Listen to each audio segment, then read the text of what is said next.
नमस्कार साथियों, आप देख रहे हैं द खटक और मेरा नाम आदित्य। इस वक्त मैं खड़ा हूं मारवाड़ राजपूत सभा भवन, जहां सर्व समाज एकत्रित हुआ है और इन सबकी एक ही मांग है कि एसआई भर्ती जो रद्द कर दी गई है उनको यथावत रखा जाए। एसआई भर्ती अगर रद्द हुई है तो उन लोगों का नुकसान हुआ है जिन्होंने मेहनत कर कर दिन रात पढ़ाई करके उस एसआई भर्ती को क्लियर किया और सब इंस्पेक्टर बनने का सपना देखा। लेकिन अब रद्द करने पर जो निर्दोष लोग हैं उनके साथ शायद अन्याय हो रहा है। हनुमान सिंह जी खांगटा हमारे साथ है। सर, आप इस बारे में क्या कहना चाहेंगे? क्या आगे आपने योजना बना रखी है? पूर्व मुख्यमंत्री से भी आपने आज मुलाकात की थी। हमने जो भी जनप्रतिनिधि है उन सब से मुलाकात की है और इनकी ये मांग रखी है हमने कि भाई ये सही भर्ती को निरस्त नहीं किया जाए और जो हाईकोर्ट ने फैसला दे दिया है सिंगल बेंच ने, तो उसकी तुरंत प्रभाव से समीक्षा की जाए और डीबी के अंदर चुनौती दी जाए। क्योंकि जो 800 लोग थे, 800 में से 45 लोग दोषी पाए गए। हम कह रहे हैं कि दोषी है उनको कठोर से कठोर सजा दो, परंतु निर्दोष नहीं फंसना चाहिए। कानून ये कहता है कि 100 दोषी छूट जाए परंतु निर्दोष एक नहीं फंसना चाहिए। उसके बाद में उल्टा हो रहा है कि निर्दोषी है वो 6% है और निर्दोष है वो 95% है। उसके बाद में 95% के साथ में अत्याचार हो रहा, अन्याय हो रहा और उनके न्याय नहीं मिल रही है। न अभी तक सरकार से मिली, न कोर्ट से मिल रही है इनको न्याय। तो हमारी ये मांग है कि सरकार मजबूती से हाईकोर्ट में डीबी के अंदर चैलेंज दे और ये लोग 2-2, 3-3 नौकरियां छोड़ के आए और अपनी रात दिन मेहनत करी और अपनी योग्यता से ये कामयाब हुए, तो इन लोगों के साथ में न्याय होनी चाहिए। आज सर्व समाज छत्तीस कौम के पदाधिकारियों की मीटिंग हुई और सबके विचार ये यही थे कि हम इसके लिए सरकार से मांग रखेंगे। हम करबद्ध मांग करना चाहते हैं कि इनको न्याय दिलाई जाए, सरकार मजबूती से पैरवी करे और डीबी के अंदर जाए।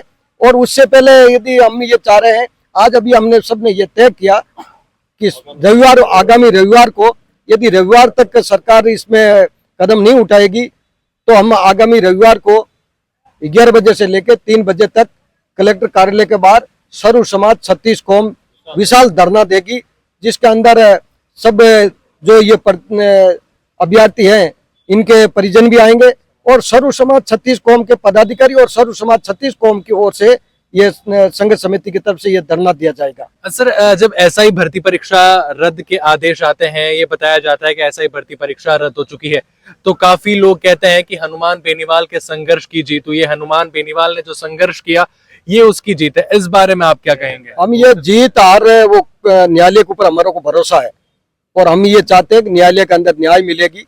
सरकार के ऊपर हमारे को भरोसा है कि सरकार हमारी मजबूती से बात रखेगी। जीत हार किसी की नहीं है।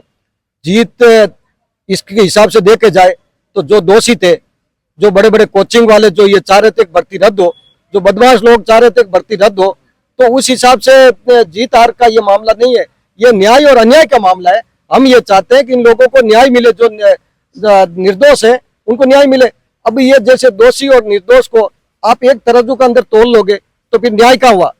तो हम ये चाह रहे हैं कि मारवाड़ी में कहावत कहते हैं खल और गुड़ एक भाव नहीं होए। इन लोगों को न्याय मिलनी चाहिए। जो दोषी है उनको कठोर से कठोर सजा दो। हम तो ये कह रहे हैं कि जांच और जारी रखे, परंतु निर्दोष है उनके साथ में अन्याय नहीं होना चाहिए। एक आखिरी सवाल मैं करना चाहूंगा। पूर्व मुख्यमंत्री से आपने आज मुलाकात की, क्या उनसे वार्ता रही, क्या उन्होंने जवाब दिया है? पूर्व मुख्यमंत्री जी ने पूरी बात सुनी और उन्होंने भरोसा विश्वास दिलाया कि बिल्कुल उनका भी यही कहना है कि दोषी है वो बचना नहीं चाहिए और निर्दोष एक भी नहीं फंसना चाहिए। निर्दोष के साथ में अन्याय नहीं होनी चाहिए, उनके साथ में न्याय होनी चाहिए। उन्होंने ये भरोसा विश्वास दिलाया। देखिए, अब देखना ये होगा कि एसआई भर्ती यथावत रखने की काफी पुरजोर मांगे उठ रही है। सर्व समाज के साथ बैठकर एक फैसला लिया जा रहा है कि आगामी रविवार को एक विशाल प्रदर्शन किया जाए, कलेक्ट्रेट का घेराव किया जाए। देखिए, एसआई भर्ती को लेकर के सर्व समाज के अध्यक्ष हमारे हनुमान सिंह जी खांगटा के नेतृत्व में लंबे समय से आंदोलन चल रहा है और सर्व समाज की एक इच्छा है कि जिन लड़कों ने दिन रात मेहनत कर करके सफलता पाई है उनके साथ न्याय हो। आज सरकार के स्तर के ऊपर ईमानदार अधिकारियों को लगा करके बदमाश जो है उनके खिलाफ कार्रवाई हुई है और सख्त कार्रवाई हुई है और पूरी जनता में ये संदेश है कि भगवान की कृपा से निर्दोष लोग हैं उनको यथावत रखा जाएगा और दोषी लोगों को सख्त से सजा मिलेगी। हनुमान सिंह जी के आह्वान पर अगले रविवार को विशाल धरना दिया जाएगा। और आज चूंकि अनंत चतुर्दश का अभी व्रत आने वाला है और सब लोग उसमें व्यस्त है, और समाज के अंदर जिस तरीके की इस भर्ती को लेकर के जो चेतना है, हमें विश्वास है कि पूरा समाज इस विशाल धरने में भागीदारी निभाएगा और आम जन की जो आवाज है वो राजस्थान के मुख्यमंत्री और माननीय न्यायालय के मुख्य न्यायाधीश पहुंचेगी और उनका भी मन पसीजेगा कि जो निर्दोष हो गए उनको यथावत रखा जाए। मुझे ये पूरी उम्मीद है। धन्यवाद। आप इस बारे में क्या कहेंगे जरूर बताएं और ऐसी जानकारियों के लिए द खटक के साथ जुड़े रहें।